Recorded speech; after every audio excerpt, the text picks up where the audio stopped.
Welcome to Money Talks, a weekly feature on FM 93.5 The Berg and WMEG AM 740. Today we will talk just a little bit about money, maybe some of the things you can do with it, how it can impact your life, some ideas on financial planning and investing, and getting the most out of the money you hope to have, already have, or want to pass down. So sit back, relax, listen, and maybe take some notes, as you may have some questions by the time we're done with this edition of Money Talks. Hello, Dan Joss. How are you today? I'm doing well. How are you this morning? I'm doing well, thank you. So what are we going to talk about today? We always talk about the most fascinating things with Money Talks because everybody cares about money. So everybody's sitting on the edge of their seat waiting to hear what today's topic will be. Good. We're going to continue in our estate planning discussion. Okay. It seems like a good thing to talk about, planning our estates.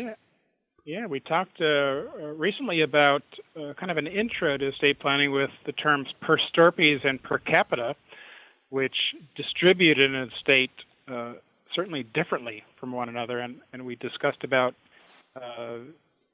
each should decide on their own what they would like to do with their estate instead of leaving it to the default of each specific state or commonwealth in our instance. Or the recipients of the intended estate who will often have some opinions to share. That's right. And then we did talk about that when we talked about the inequality of an inheritance. Sometimes being fair means being different or unequal. Right.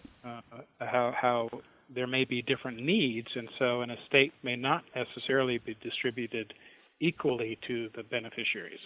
For example, if a person had no children and then their sibling had 3 or 4 or 5 children, then giving each child the same amount of inheritance may not be the way to go because they have different demands on them. Right, and it may often, it usually is that way though. It's like kids get the same regardless of the needs. Right. Okay. So that's certainly something to think about. So let's continue on now that we've had that refresher. Yep.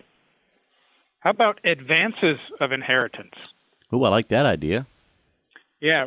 This is an old Sunday school lesson. Recall the parable of either, depending on how you learned it, the prodigal son or the compassionate father, where the younger son went to his father and said, "Hey, I want my share. I'm leaving." Right, and he went. Do you recall what happened? I do. He went and he spent it foolishly and wound up eating out of the trough with the hogs and such. And then he came back. and the father greeted him with open arms and was thrilled. And his brother thought, "But Father, why? I have stayed here and I have worked and I have labored for you and I have been your loyal son. And you're throwing a party. You killed the fatted calf for this guy, my brother, who has squandered his inheritance." And the father said, he said, "Son, you are always with me, and everything that belongs to me is yours. It was appropriate to celebrate and be glad." Right. So there's several lessons there. One is the younger son got an advance on his inheritance, and that was confirmed by us knowing that the father told the older son, "Hey, everything I have is yours. You know, your brother already got his, and he wasted it, so he's not getting anything else of the rest. But there's more important things than money. It's the relationship." And so there are times when owners want to, like I always say, give early, give often. And some of the recipients of those gifts are what would normally be the beneficiaries of an inheritance. The next generation.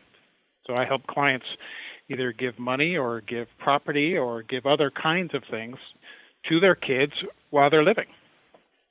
That's a good thing to do. So I'm just calling that an advance on an inheritance. And so sometimes, or more often than not, inheritances can bring mixed feelings, hurt, disappointment, greed shows up. But the best way to get around those is communication.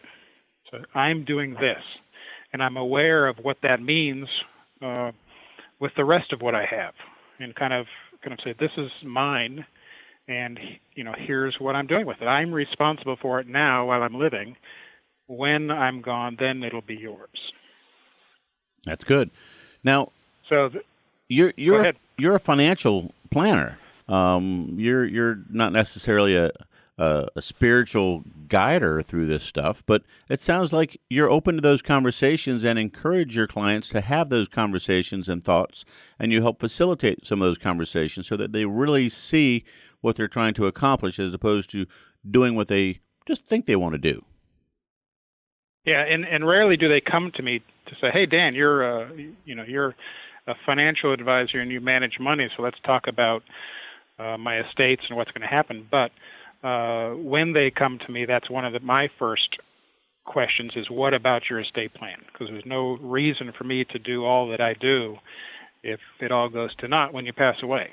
And so determining what those life goals are and then what you want to do with those with your estate after you're gone is really an important piece to talk about. And so I'll either meet with an estate planning attorney and my client or refer them to one so that they could put it down on paper what they want. But whether it's an advance on a specific piece of property or paying for an education can sometimes be an advance on an inheritance, giving a second home or helping people buy cars for their kids. I mean, those are all intergenerational issues that should be discussed, with the important piece of, when I die, who gets the remaining and how should it be split up, and actually communicating that with the beneficiaries is important. Right, and certainly there are a number of advantages, tax advantages and such, but also there might be the advantage of being able to see the inheritance being enjoyed while you're still there to partake in that joy in the event of them getting a car or a down payment on a house or a vacation. And I think that's an interesting thing to consider when it comes to estate planning. Yep, many clients have given to the next generation, or have intergenerational family trips. I mean, that's the same kind of thing where you're paying for the next generation to vacation with you, but that's a kind of a dual purpose. Is we're really building memories and relationships, and an estate planning attorney won't necessarily have that on the top of their list to talk about. Right, and when you do that, you got somebody to carry the luggage for you. So that's a right. Nice thing. Yeah. That's right. Open doors. Open doors and carry the luggage for you. So on that note, we are about out of time. Diane, if somebody wants to get in touch with you to talk about estate planning and financial management and some of these things, and just see if you might be that great fit for them, what's the best way for them to reach out to you? Phone number, 757-903-2127. All right. And you've got a website? I do. Right now it's jossfinancial.com. All right. Well, Dan Joss, we appreciate you being here for Money Talks. You have a great day. Money Talks is a weekly program presented for the listener's benefit and entertainment. It is provided at no cost to the listener, and the ideas, opinions, and comments are not to be construed as legal advice, tax advice, investment advice, or other advice specific to the listener. Listeners are encouraged to seek the advice of a licensed professional or other qualified party when dealing with financial, legal, tax, medical, investment, insurance, taxidermy, plumbing, electrical, carpentry, real estate, chiropractic, veterinary, oral hygiene, hot air ballooning, etc. We have given you some food for thought. Now, call a licensed professional such as Dan Joss at 757-903-2127. Thanks for listening, and remember, failing to plan is planning to fail.